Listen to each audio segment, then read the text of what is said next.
Ça fait plusieurs années qu'on se tâte sur le terrain de la sécurité. Est-ce qu'on doit aller sur ce terrain? Est-ce qu'on doit parler de ce sujet ou pas? Aussi bien en interne, la consigne au départ était de dire c'est pas notre sujet, et aussi bien chez les clients, quand on discutait avec les équipes RSSI, Sécu, CISO, c'était un peu porte close parce que pour eux c'était un sujet infra. Donc, à propos, je ne sais pas si tout le monde connaît la locution latine, parabellum, vous savez d'où ça vient, c'est si vis pacem, parabellum, si tu veux la paix, prépare la guerre. Et ça s'applique bien au contexte actuel, je trouve. Alors, quelques exemples. Donc, Michel Juvin en a donné quelques-uns ce matin. J'ai recollecté comme ça quelques captures d'écran hier ou avant-hier. Ce qui est intéressant à noter, donc Hydronorsk, c'est effectivement une des grandes entreprises qui a été affectée par Lockergoga, qui a été la surprise du chef 2019, vraiment un ransomware extrêmement agressif et qui a affecté très lourdement plusieurs entreprises. Eurofins, le tout dernier, parce que depuis Eurofins, ça date d'il y a quelques jours, même chose. A priori, Lockergoga, 95% de la production loquée. Très fort impact. Ce qui est intéressant de noter aussi, sur ces captures d'écran, c'est que si vous regardez bien, les médias qui publient ce genre d'informations, c'est pas Le Monde Informatique, c'est pas Channel News, c'est des médias économiques. C'est Reuters, c'est l'usine digitale, c'est Les Échos. Pourquoi? Parce que ce sujet, c'est un sujet qui intéresse évidemment les équipes IT, sécurité, infra, mais s'il y a bien un domaine que les dirigeants et que les actionnaires comprennent, c'est une entreprise arrêtée. Ça parle à tout le monde. Il n'y a plus besoin d'être un expert en informatique pour comprendre ce que ça signifie. Et donc, c'est vraiment un sujet, pour le coup, la sécurité des données, la protection. C'est un sujet qui revient vraiment en tête des préoccupations, bien au-delà des équipes IT. Alors, évidemment, depuis des années, on retrouve dans les entreprises des solutions de sécurité, de cybersécurité.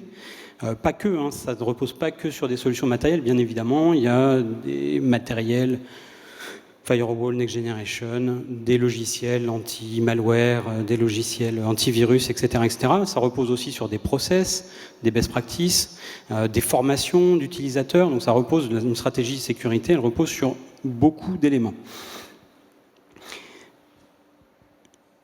Et dans 99% des entreprises, toutes ces stratégies de sécurité sont mises en place à des degrés divers, avec un degré de maturité qui n'est pas le même partout. On l'a vu ce matin dans le petit sondage, mais on va quand même retrouver une ossature commune dans la plupart des entreprises.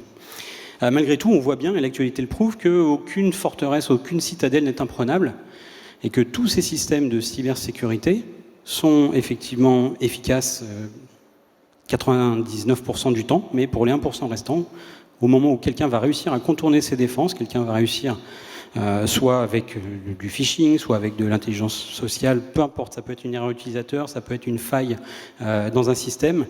À un moment donné, il y a de fortes probabilités pour qu'on soit touché et que le système soit touché. Et dans ces cas-là, je parle particulièrement CryptoLocker, ransomware.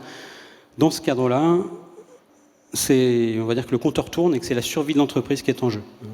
On a vu un exemple d'une entreprise dont le système d'information a été arrêté, je crois, 6 semaines entières. C'est-à-dire que pendant 6 semaines, plus de système d'information ou une reconstruction brique par brique pendant des semaines et des semaines. Et donc pendant ce temps-là, évidemment, la vie de l'entreprise, la survie de l'entreprise est en jeu. Alors, quand ça se produit, évidemment, on peut penser à plusieurs options. Il y a une troisième qui est de partir loin sur une île déserte, faire autre chose, un autre métier. Sinon, on peut être tenté de payer. On peut être tenté de payer la rançon qui est demandée.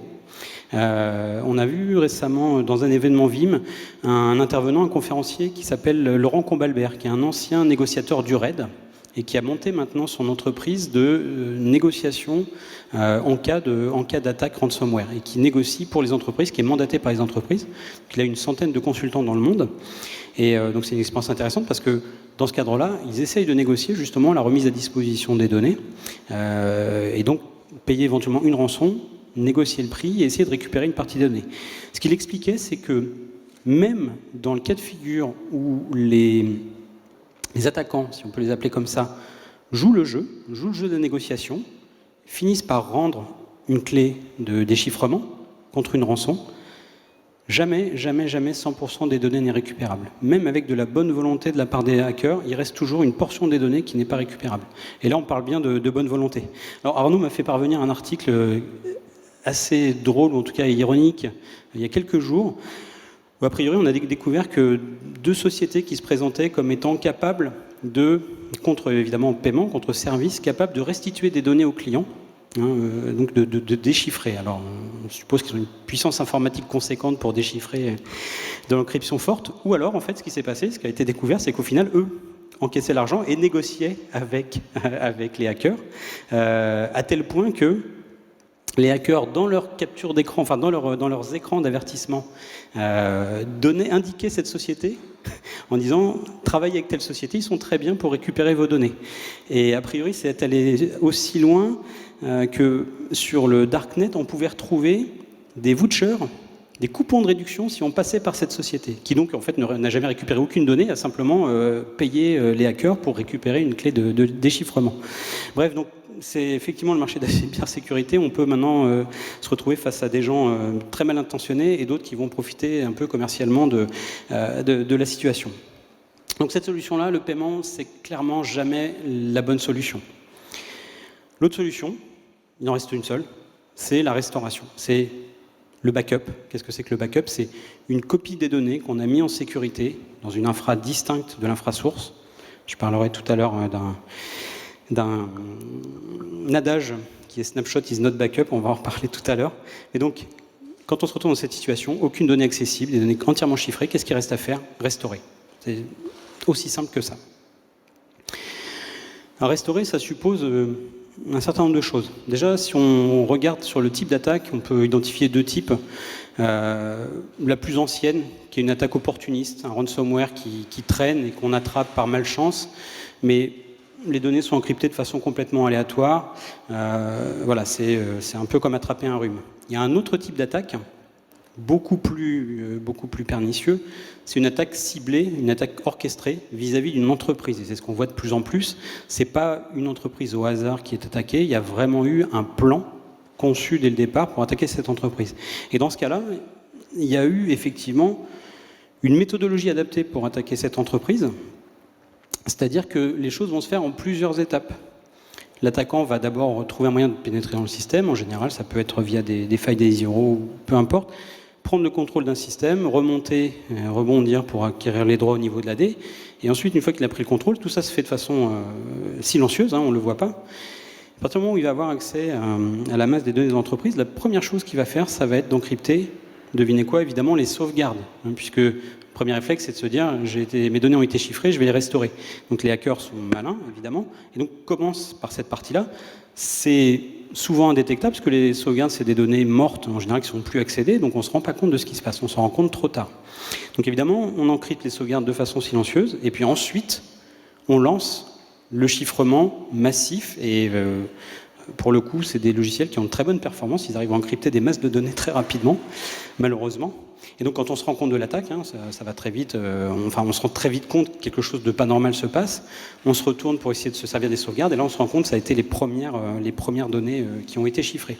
Donc une des premières parades à mettre en place, pour pallier au fait que ce type d'attaque risque de réussir un jour ou l'autre, c'est déjà de s'assurer que les données de sauvegarde resteront intactes, ne seront pas accédées comme les données qui se trouvent sur le stockage primaire. Comment est-ce qu'on peut aboutir à ça? On va pouvoir le faire de 2 façons. La façon la plus radicale et la plus sûre, et Guillaume en parlera un petit peu tout à l'heure, Guillaume Crapard de Quantum qui nous rejoindra sur scène, c'est ce qu'on appelle l'air gap. L'air gap, c'est très simple, les données de sauvegarde ont été exportées sur des bandes qui sont sorties même du robot, qui sont externalisées. Il n'y a pas de connexion réseau vers les bandes. Les bandes elles sont vraiment isolées et du coup là on est certain d'avoir des données qui seront intactes, intègres au moment où on en aura besoin pour restaurer. La bande pose un certain nombre de contraintes. Après, en fonction du constructeur, il y a des plein d'optimisations qui permettent de les utiliser. Mais c'est vrai que les manipulations bande ne sont pas forcément simples, mais il y a un vrai retour en grâce de la bande, notamment à cause des attaques ransomware. L'autre moyen d'isoler, c'est un moyen qui est logique plutôt, qui est pas mécanique, qui n'est pas physique. c'est d'utiliser un stockage pour ces backups qui soit un stockage qui ne soit pas accessible via un protocole, via un file system ordinaire, parce que les ransomware sont relativement basiques quand même, hein, ils parcourent des file systems, NTFS, NFS, peu importe, mais ils vont essayer de parcourir des arborescences et encrypter tout ce qu'ils trouvent. L'intérêt d'avoir des solutions type appliance de sauvegarde avec des API qui permettent de les accéder, des API qu'on va retrouver chez Quantum, chez EMC, avec des deboost, Catalyst, etc. C'est que ces API ne sont pas des protocoles standards qui permettent de parcourir le contenu de ces appliances de sauvegarde.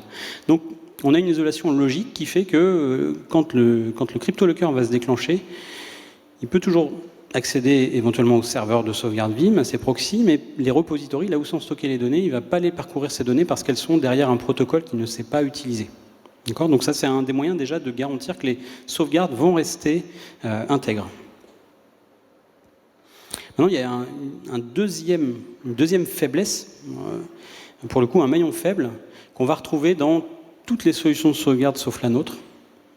Ouais, bon, peut-être pas exclusivement nous, mais je pense qu'on est vraiment les seuls à avoir un système spécifique sans aucun index, sans aucun catalogue, avec des backups entièrement autonomes, des fichiers de sauvegarde 100% autonomes. En général, tous les systèmes de sauvegarde fonctionnent avec un index, un catalogue qui référence l'emplacement des sauvegardes, qui référence quelle bande, quel fichier, etc., où est-ce que ça se trouve.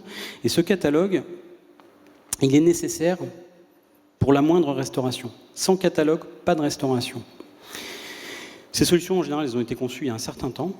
Et donc, à l'époque, la problématique de sécurité, les enjeux n'étaient pas les mêmes, donc ce n'est pas un élément qui est forcément très bien protégé. En général, c'est une base de données.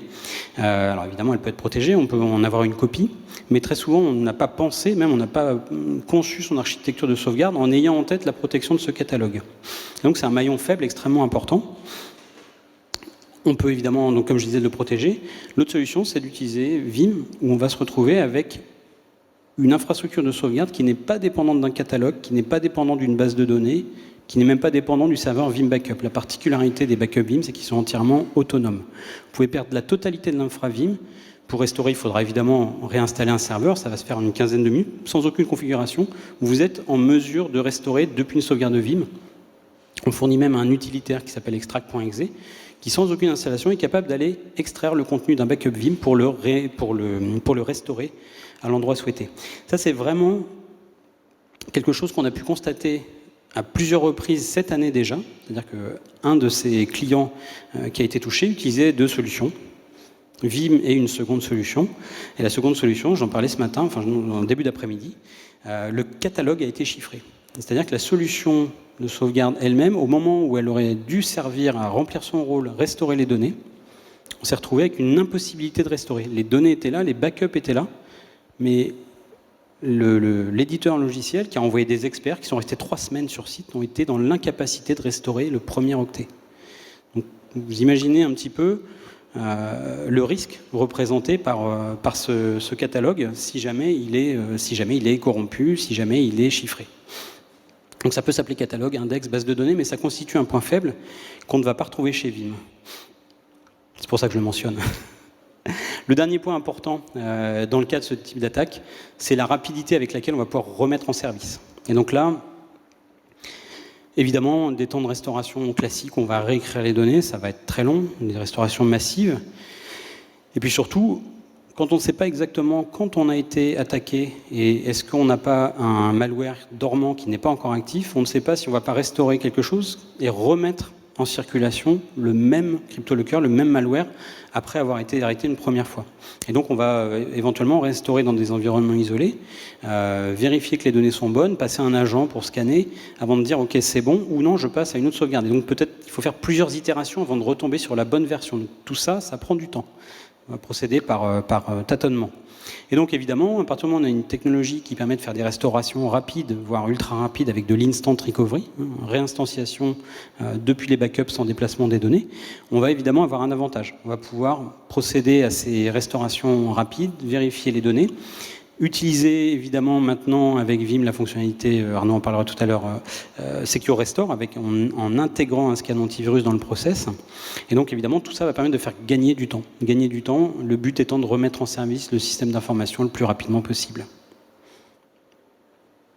Alors, tout ça, tout ce que je viens de décrire est basé sur de la sauvegarde et de la restauration. Très souvent, on a des objections nous disant « mais moi, j'ai aucun problème parce que moi, mes systèmes sont répliqués. J'ai 2 data centers et ça se réplique. » Et effectivement, les technologies de réplication sont extrêmement efficaces et elles répliquent extrêmement bien les cryptolockers. On va se retrouver avec des données qui sont encryptées 2 fois des 2 côtés dans les 2 data centers. Quand on est sur de la réplication synchrone, ça va encrypter simultanément des 2 côtés, donc là c'est parfait. Quand c'est de la synchrone, tout dépend de la fréquence de réplication. Hein. Si on a une fréquence toutes les demi-heures, toutes les 4 heures, toutes les 12 heures, de cette fréquence va dépendre le delta entre le moment où on se rend compte qu'il se passe quelque chose, qu'on commence à avoir des données qui sont chiffrées, et les données qu'on va retrouver sur le second site qui auront un décalage de 2 heures, de 4 heures ou autre. Donc la réplication, dans les 2 cas, c'est rarement la solution unique, la solution idéale. Elle implique un certain nombre de risques. Et puis l'autre technologie qu'on nous présente souvent comme étant une alternative à la sauvegarde et qui évite de passer par des sauvegardes, ce sont les snapshots de baies. Moi, j'ai pas de problème, j'ai des snapshots d'hyperviseur ou j'ai des snapshots dans ma baie de stockage, dans mon appliance hyperconvergé.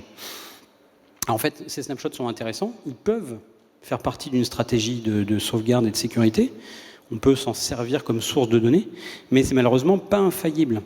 Contrairement à une sauvegarde qui est une copie intégrale des données et qui va être sortie de l'infrastructure source, sortie du matériel source, un snapshot, ça va résider à l'intérieur du même stockage que les données sources, et surtout, c'est un système de jeu de pointeurs qui n'est pas une image complète des données.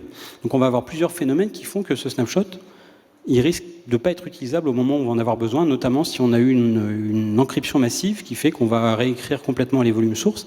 Et les snapshots ne sont pas en capacité d'absorber ce taux de réécriture. En général, ça va être capable d'encaisser un taux de modification d'une quinzaine, vingtaine de %, mais au-delà, ces snapshots vont être automatiquement supprimés parce qu'on ne pourra plus aller stocker les blocs modifiés. Donc, que ce soit la réplication ou que ce soit le snapshot, ça peut aider, mais ça ne peut pas être la solution, ça ne peut pas être la panacée, ça ne peut pas être la solution unique. Donc voilà un petit peu pour poser le décor. J'espère pas avoir dit trop de bêtises, je parle sous le contrôle de Michel Juvin, donc je pense si je dis une bêtise, il me fera savoir.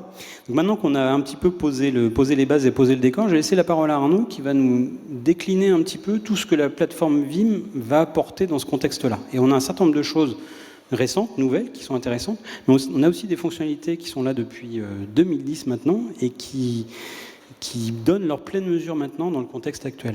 Arnaud, je te passe le micro. Ah, toi déjà. Je vais te prendre des appels. C'est ça, il fallait bien que je te donne quelque chose. Mais Alors, dans notre plateforme, on va avoir un certain nombre de technologies qui vont adresser en tout cas l'ensemble des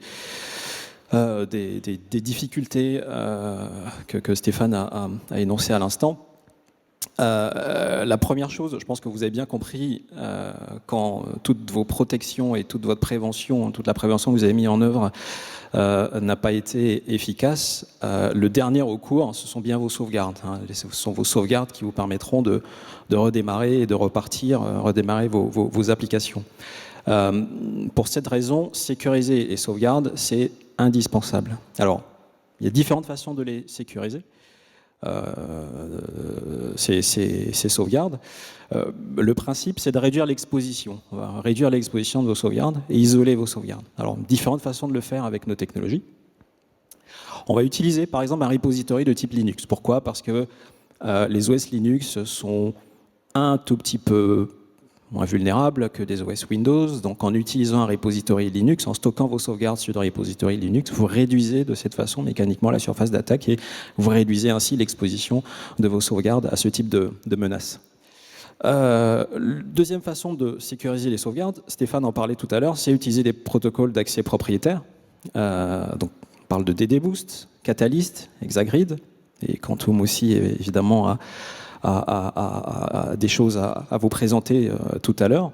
Mais utiliser ces protocoles d'accès propriétaire permet de réduire l'exposition des sauvegardes à ce type de menaces. Et enfin, pour finir, avoir une sauvegarde qui est totalement déconnectée de votre SI.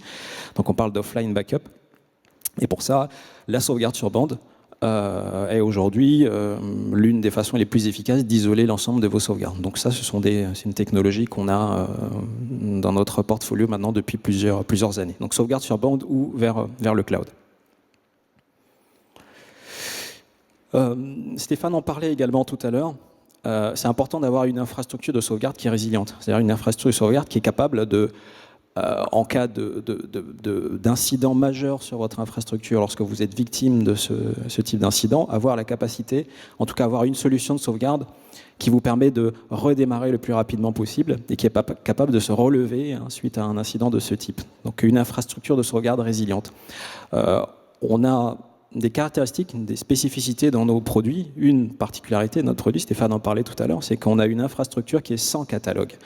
Alors ça a été un de nos gros différenciateurs, c'est qu'à l'origine, à la conception de notre produit, on a fait le choix d'embarquer les métadatas, donc ces données qui sont dans un catalogue classique, les embarquer dans l'archive de sauvegarde de façon à ce que nos fichiers de sauvegarde soient totalement autonomes et qu'il n'y ait aucune dépendance entre les sauvegardes et l'infrastructure de sauvegarde qui a été utilisée pour générer cette copie de sauvegarde. Donc un fichier de sauvegarde totalement autonome qui vous donne de la portabilité, la restauration sans infrastructure, et on peut s'affranchir totalement d'une infrastructure Vim pour restaurer les données grâce à un utilitaire d'extraction dont Stéphane parlait tout à l'heure qui permet d'extraire les données des sauvegardes un peu sur le principe d'un WinZip ou d'un 7-zip très, très basique.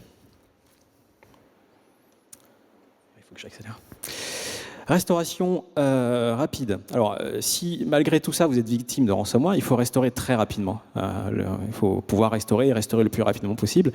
On a beaucoup de choses autour de ça pour permettre des restaurations rapides. Démarrage direct depuis la sauvegarde. Vous pouvez démarrer des machines depuis la sauvegarde sans attendre la restauration. Donc ça, c'est des choses qu'on sait faire maintenant depuis plusieurs années. On fait du direct SAN access pour le backup. On sait passer par le réseau de stockage SAN pour aller sauvegarder, mais on sait aussi utiliser ce réseau de stockage SAN pour faire la restauration. Et donc permettre comme ça d'avoir des restaurations très rapides. Et une autre technologie qu'on a, c'est le changelog tracking. Alors vous avez sans doute entendu parler du CBT lorsque vous faites de la sauvegarde, mais on peut s'en servir aussi pour faire des restaurations. C'est-à-dire qu'on va comparer ce qui est déjà présent sur votre production et on va restaurer uniquement le delta de modification, le delta de données manquantes. Et enfin, autre possibilité pour des serveurs physiques, vous pouvez désormais, Stéphane en a parlé ce matin, à partir d'une sauvegarde d'un serveur physique, vous pouvez restaurer dans une machine physique, machine virtuelle Hyper-V et VMware désormais. Okay, donc tout ça permet d'accélérer vos restaurations et d'avoir des RTO les plus intéressants possibles. La restauration ultra rapide, le principe est très rapide, vous avez vos sauvegardes, à partir des sauvegardes, on démarre une machine virtuelle et la restauration, on va la faire en tâche de fond, de façon totalement transparente, en utilisant des mécanismes de migration VMware ou migration Hyper-V qui permettent de déplacer tout ça à chaud et sans aucune interruption de service. Les serveurs physiques, on sait faire de la restauration bare métal, donc restaurer intégralement une machine physique sur un autre serveur ou dans une machine virtuelle, on vient de le voir, et possibilité de faire une conversion physique vers virtuelle, à la fois VMware et Hyper-V. Alors, c'est nécessaire pour réduire le temps de redémarrage, le RTO. L'objectif, c'est vraiment ça, c'est restaurer le plus rapidement possible. Il faut essayer de réduire, dans la mesure du possible, le nombre d'opérations manuelles. Il y a double avantage à cela, c'est que ça évite des erreurs potentielles et ça permet d'accélérer la reprise. Alors c'est très bien puisqu'on a dans notre portfolio, on a une technologie, une solution qui permet d'orchestrer et d'automatiser la reprise et donc orchestrer le redémarrage à partir des sauvegardes. Stéphane en parlait ce matin dans la plénière. Et ce même outil, qui s'appelle Vim Availability Orchestrator, permet de tester régulièrement le plan de redémarrage pour optimiser vos SLA et vous assurer que vous êtes capable de restaurer vos applicatifs dans les délais qui vous sont imposés par exemple par les métiers ou par les responsables applicatifs. Donc un screenshot de notre outil d'orchestration, si c'est un sujet qui vous intéresse et c'est quelque chose sur lequel vous souhaitez avancer ou souhaitez qu'on vous accompagne dans vos réflexions, j'anime une session juste après sur Orchestrator où je rentre un peu plus en détail sur le sujet d'orchestration et d'automatisation. Une minute de publicité. Donc évidemment, un des points forts, je vais quand même m'arrêter là-dessus, c'est que cette solution vous permet de générer une documentation. Et dans cette documentation, on retrouve des informations qui sont essentielles et qui vont permettre de tester régulièrement optimiser vos RTO, c'est que les temps les RPO et les RTO que vous avez obtenus en faisant vos tests, vous les avez dans une documentation qui est générée automatiquement. Et ça vous permet d'avoir la garantie, en tout cas la sérénité, que vous êtes capable de redémarrer vos applications dans les RTO et des SLA optimaux. Scan de virus intégré au processus de restauration. Alors les restaurations, il faut les fiabiliser. C'est bien de restaurer très vite, mais il faut s'assurer que ce qui est restauré, eh bien, il est intègre, que ce qui est restauré ne risque pas de, à nouveau, contaminer votre production. Donc pour répondre à cela, on a des technologies nouvelles. On appelait ça Secure Restore. Le principe, c'est que vous allez pouvoir, lors d'une restauration, vous allez en quelque sorte faire passer vos machines à restaurer dans un sas de décontamination dans lesquels on va s'assurer que ces machines sont totalement intègres et ne présentent aucun risque de contamination à nouveau pour votre production. Donc cette technologie-là, on va utiliser en fait, on va s'intégrer aux antivirus que vous utilisez dans vos environnements et on va scanner l'ensemble des volumes de la machine virtuelle avant de la restaurer en production. Okay. Donc l'intégration elle est totale, c'est une sorte d'API.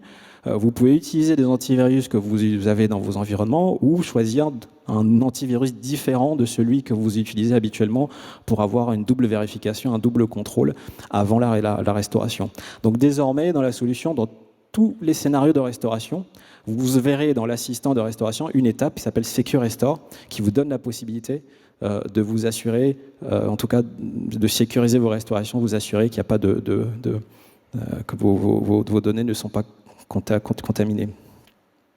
Donc là, on a l'exemple avec Windows Defender, par exemple, qui effectue l'opération. On a des informations sur le résultat du scan. On peut suivre en temps réel dans les logs la détection d'un malware sur un des volumes de la machine virtuelle. Donc dans le principe, quand vous lancez l'opération, on va monter le disque de la machine virtuelle, on va le monter sur un serveur, Vim, ça s'appelle le mount server. On va monter les volumes, on va analyser avec l'antivirus de votre choix. Et ensuite, on va indiquer à Vim ce qu'il est censé faire lorsqu'il y a une détection d'un malware existant. Donc soit on restaure la machine virtuelle en désactivant l'ensemble des cartes réseau, donc on va en quelque sorte la voir en quarantaine, soit on interrompt la restauration lorsqu'on détecte le moindre malware sur cette machine. Alors Sure Backup, c'est une de nos fonctionnalités les plus anciennes aussi, technologie. Là, la nouveauté, alors Sure Backup, c'est test automatisé de restauration. Ça vous permet d'avoir une gestion proactive et d'automatiser les tests de restaurabilité, vous assurer la restaurabilité de vos sauvegardes. Désormais, vous pouvez aussi intégrer dans ces jobs de vérification réguliers, intégrer un Secure Restore, une analyse anti-malware récurrente et régulière sur l'ensemble de vos sauvegardes. Donc ce qu'on vient de voir sur Secure Restore, vous pouvez l'appliquer, le mettre en œuvre lorsque vous faites des tests de restauration réguliers de votre environnement. Intelligent diagnostic et rémédiation, ce sont aussi des nouvelles fonctionnalités qui vont apporter de l'intelligence au niveau de votre infrastructure de sauvegarde. On va faire l'identification proactive des problèmes connus dans votre environnement. Donc on utilise un moteur d'analyse qui est celui utilisé par nos ingénieurs au support. Il y a une grosse partie des logs lorsque vous créez un case au support Vim et énormément de choses qui sont analysées par des algorithmes. Et en quelque sorte, on fournit, en fait, on met à disposition de nos clients ces algorithmes, on va les embarquer dans Vim1 pour apporter une certaine proactivité dans la résolution des problèmes et la résolution des alertes que vous pouvez avoir sur votre environnement. C'était le mot de la fin. Merci Arnaud. Juste pour revenir sur la remédiation, effectivement, c'était une nouveauté Vim1 et je me suis amusé à vérifier si on pouvait utiliser la remédiation combinée avec une nouvelle alerte dans Vim1 qui s'appelle Ransomware Detection, qui détecte une activité anormale sur un volume en termes de réécriture et activité CPU. Et effectivement, on peut utiliser cette alerte et déclencher comme événement suite à cette détection une prise de snapshot à partir d'une baie avec laquelle on s'intègre et ensuite déclenchement d'un backup en utilisant ce snapshot. C'est une des façons dont on peut utiliser de façon proactive ce déclenchement. Donc voilà, j'arrête là. Je passe la parole maintenant à Guillaume. Merci Guillaume beaucoup. qui vient nous compléter en nous présentant Merci tout ce que Stéphane. Quantum fait avec Vim. J'admets que lorsque j'ai reçu votre email me demandant de participer à la session sur la partie ransomware, j'étais particulièrement content parce que c'est l'un des sujets, je dirais, chauds aujourd'hui, un peu emblématiques et sur lesquels on pense qu'on a quelque chose à raconter d'un petit peu différent. Donc je me présente, Guillaume Crapard, en fait je suis en charge des alliances et du channel chez Quantum pour l'Europe. Pour ce qui concerne Quantum, très rapidement, une société qui a 40 ans, alors ça nous dépositionne un petit peu vis-à-vis de Vim qui est beaucoup plus récent. Ceci étant, on aime présenter l'entreprise comme étant une société, une start-up de 40 ans, puisqu'on continue beaucoup à cultiver en fait cet esprit start-up. On est présent dans plus de 100 pays avec 100 000 déploiements. Donc 100 000 déploiements, c'est assez considérable. De plus en plus avec Vim, parce que Vim devient de plus en plus prééminent dans le domaine de la sauvegarde, c'est évident. On est une société qui investit beaucoup sur la recherche et développement. On a 650 brevets qui sont généralement autour du stockage et on continue réellement à investir. On a un nouveau CEO qui est extrêmement actif et extrêmement visible et qui nous pousse vraiment à investir. Beaucoup de logos en commun avec Vim. Il y en a un que j'aime particulièrement, c'est Haribo, parce qu'il fait appel à mes vices les plus profonds. Et c'est celui qui ressort le plus, mais bon, vous avez aussi des grandes banques qui font appel à nos solutions de manière commune. Vous avez également des avionneurs. Quelques exemples sur la France, plus spécifiquement, sont ce qu'on appelle des case studies, donc ce sont des case studies, donc des projets sur lesquels on a communiqué avec Vim. Vous avez Airbus sur la partie défense et espace. Vous avez une société, alors qui n'est pas tout à fait française, elle est tout juste de l'autre côté de la frontière belge, une société qui s'appelle V-Pharma. Et puis, si vous êtes utilisateur de l'eau de Paris, sachez que le backup est effectué sur des solutions communes entre Quantum et Vim. Ce ne sont que 3 exemples, on communique un petit peu en ce moment dans la presse autour de ces exemples, parce qu'ils sont assez emblématiques de ce qu'on a pu développer ensemble. Okay. Comment est-ce qu'on aide Vim à délivrer donc l'hyper availability? De 3 façons. La première, je vais commencer par la 3e, c'est déjà une grande expertise dans le domaine de la protection de données. J'ai dit 40 ans, c'est effectivement ce qui nous caractérise, cette expérience, cette expertise, cette connaissance de toutes les typologies de clients. On travaille avec des petits, des gros, des moyens.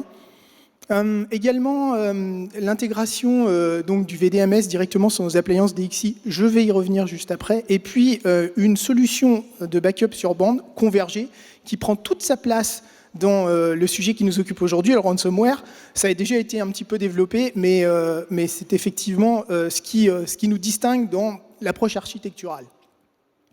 2 gammes de produits, alors il y en a quelques autres chez Quantum. Les deux gammes de produits emblématiques sur lesquelles on s'appuie pour supporter les problématiques de backup avec Vim. La première, c'est historiquement la partie sauvegarde sur bande, qui est toujours assez vive. Alors une gamme de produits qui démarre très bas et qui va là encore monter très haut, jusqu'à 144 pétaoctets. Hein. C'est des données, ce sont des montants assez colossaux. Pour ce qui concerne nos appliances de déduplication qui viennent tout juste d'être renouvelées, 2 produits, donc une gamme extrêmement simple, un produit qui se positionne plutôt sur l'entrée et au milieu de gamme, et puis un produit un petit peu plus capacitif qui nous amène jusqu'à 1 pétaoctet de sauvegarde, bien évidemment avant déduplication, puisqu'on va parler de déduplication. Alors qu'est-ce qui nous distingue ? C'est d'abord l'intégration du VDMS directement sur la machine DXi, quelle que soit la génération, donc DXi 4008 ou DXi 9000. Il n'y a que 2 fabricants de repository, à ma connaissance, qui intègrent le VDMS de manière aussi complète. On est l'un des 2. On a commencé à travailler le sujet, à mon sens, un petit peu trop tard. J'aurais préféré qu'on soit un petit peu plus actif, ceci étant, un petit peu plus actif plus tôt. Ceci étant, on rattrape un petit peu notre retard aujourd'hui et on est sur des solutions qui sont particulièrement performantes, particulièrement intégrées. Il y a pas mal de dossiers qui ont été gagnés vraiment sur cette notion de performance. Donc cette intégration du VDMS, qu'est-ce qu'elle apporte ? Déjà, au-delà de la meilleure intégration, de la performance également, l'instant l'IVMR, l'instant VM Recovery, et puis également Un deuxième sujet, la réplication en continu. Alors, qu'est-ce que c'est la réplication en continu? Tout simplement, en fait, le DXI ne va pas attendre que le backup soit terminé avant de répliquer sur le PRA. Donc avec un gros intérêt, c'est que les sauvegardes se complètent au fur et à mesure. Vim ensuite peut, une fois les sauvegardes arrivées sur le PRA, les compléter. Donc c'est un premier niveau de protection qui déjà nous permet d'être à la pointe lorsqu'il est question de ransomware. Ceci étant, comme l'a signifié tout à l'heure Stéphane, d'expérience, lorsque les gentils pirates s'attaquent à vos infrastructures, aujourd'hui, ils savent vous attaquer, ils commencent par les sauvegardes. Donc on a un certain nombre d'exemples édifiants d'attaques de ransomware assez importantes qui ont démarré effectivement par les sauvegardes, puisque c'est là que ça fait effectivement mal, et surtout l'utilisateur s'y attend pas forcément.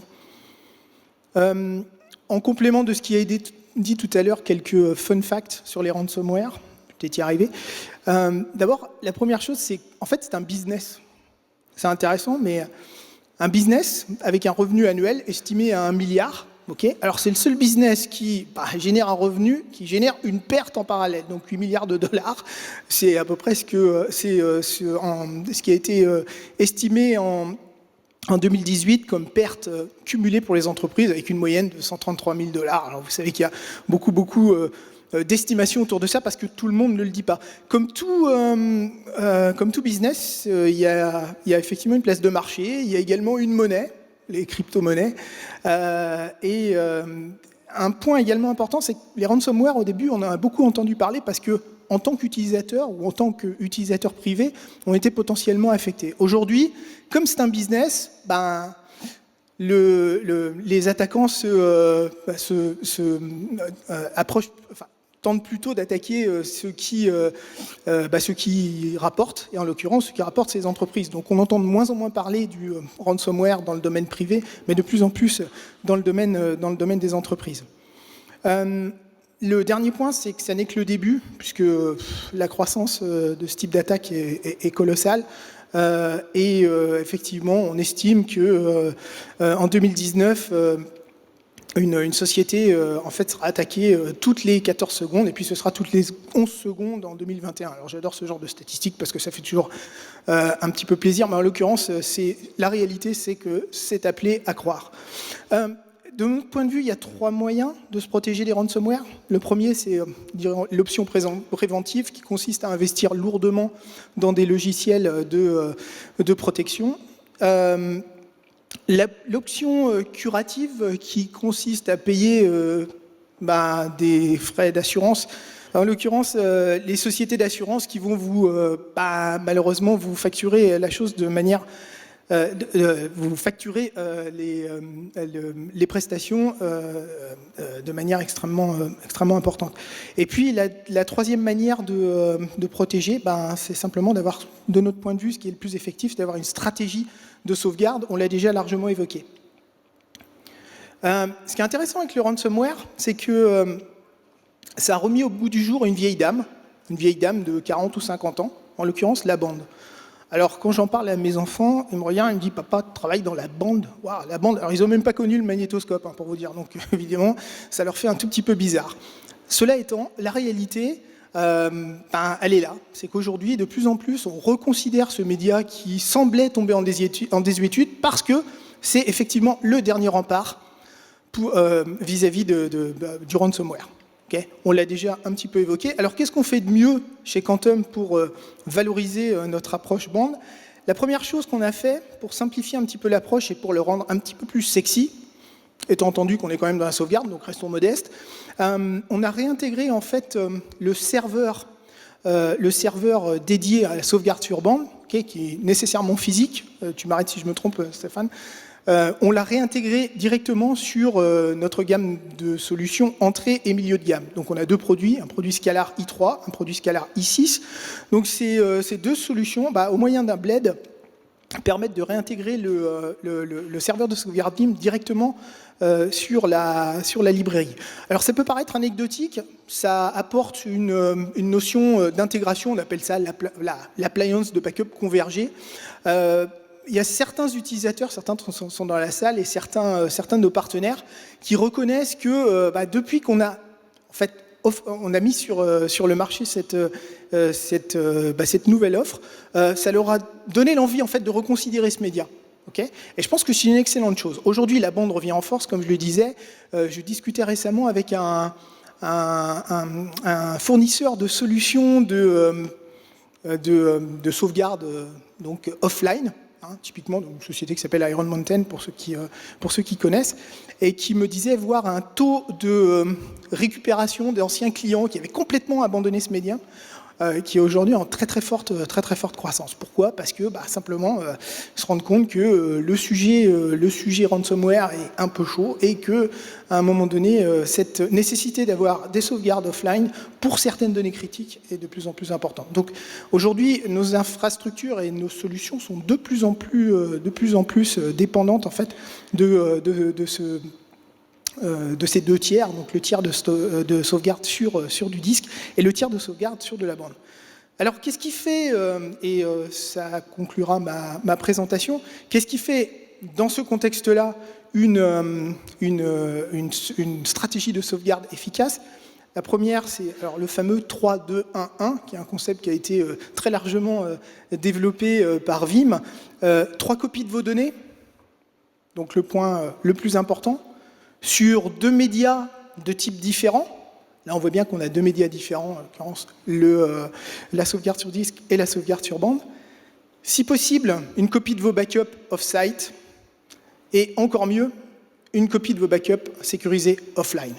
Donc voilà vraiment la stratégie de sauvegarde idéale de notre point de vue.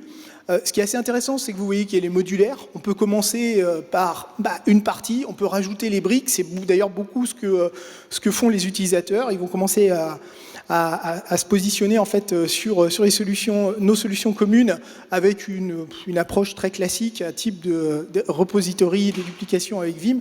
Et puis ensuite, on va implémenter un PERA, et ensuite, la solution ultime, avoir cette sauvegarde sur bande avec mise au coffre.